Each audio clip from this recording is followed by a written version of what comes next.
John Adams said this: if the people who make the decisions are the people who will also bear the consequences of those decisions, perhaps better decisions will result. What a novel thought. Because you know something? Under a constitutional republic, even the people in power are subject to the law. And if that means you have to show a birth certificate, you show a birth certificate.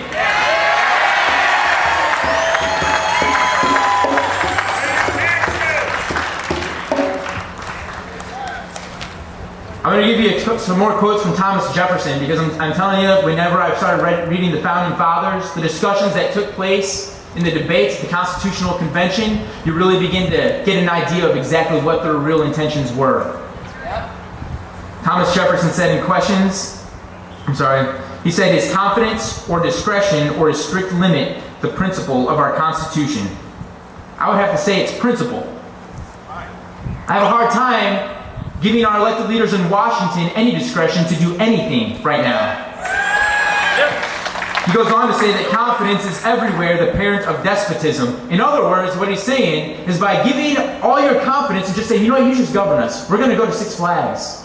You just govern us. We're going to go to Disney World, and then we're going to go fishing. You just govern us because I'm going to work my job, as long as I can. Try to save enough money to buy that new big screen TV.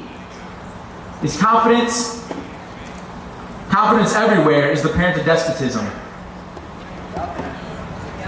In other words, what he's saying is by doing something like that, giving them all your confidence to govern you, you're going to usher in a totalitarian form of government, because don't think for a minute that they won't take advantage of that. History is littered with totalitarian forms of government who had the confidence of the people. He goes on to say, "In questions of power, let no more be heard of confidence in man, but bind him down from mischief by the chains of the Constitution."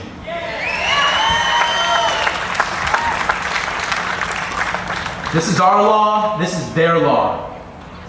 Whenever we go to a town hall meeting, whenever we go to meetings like this, if you're talking about how their legislation is going to affect your interest rate on your mortgage payment, or if you're talking about how their legislation is going to affect the accessibility of medicine, well then you're on the losing side of that argument.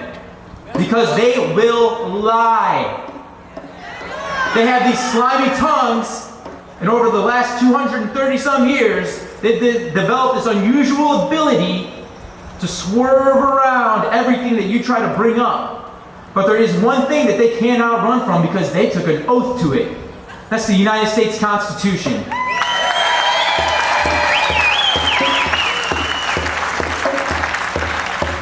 Jefferson's approach to chaining them down is really very simple. He believed that the Constitution is easy to understand. I believe it's easy to understand. I don't believe that I need some divine prophet in a black robe to tell me what the right to keep and bear arms means. I don't need some man in a black robe holding a little wooden hammer in his hand to tell me how far my freedom of speech goes until it's not free anymore. We do not need judges to interpret the Constitution for us. Who do you think interpreted the Constitution when it was ratified? We didn't even have a Supreme Court judge. The people read it for themselves and said, this is what we want for our government. You know what? I'm reading it for myself, and I'm saying this is what I want for my government.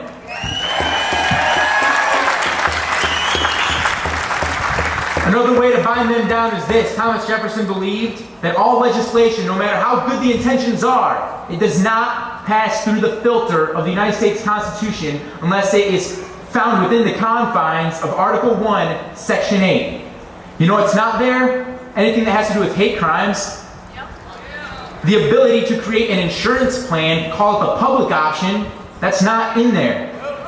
According to the 10th Amendment, that sounds to me like it's something that's supposed to be reserved to the states and to the people.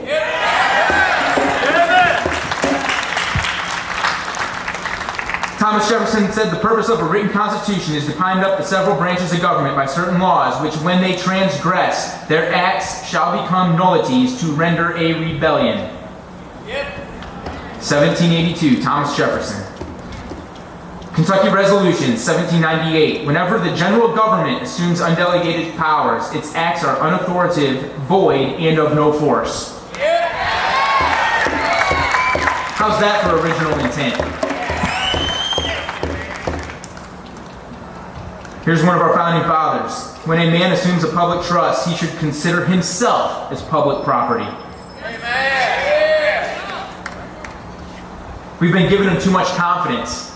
And the reason is because in America, our freedom has allowed Americans to experience so many blessings that we've allowed ourselves to become complacent. And you know what I learned in the Marine Corps? You ask any infantry Marine, this is what they'll tell you. Complacency kills. We also believe that if something was especially wise or desirable, then it should be easy to amend the Constitution. That's why we have Article 5. If it's not in there, send it out to the states and to the people. Let them ratify it. You don't have to worry about polls at that point. Let the American people decide if it's something we want. If it is, we'll put it in the Constitution because it's the supreme law of the land.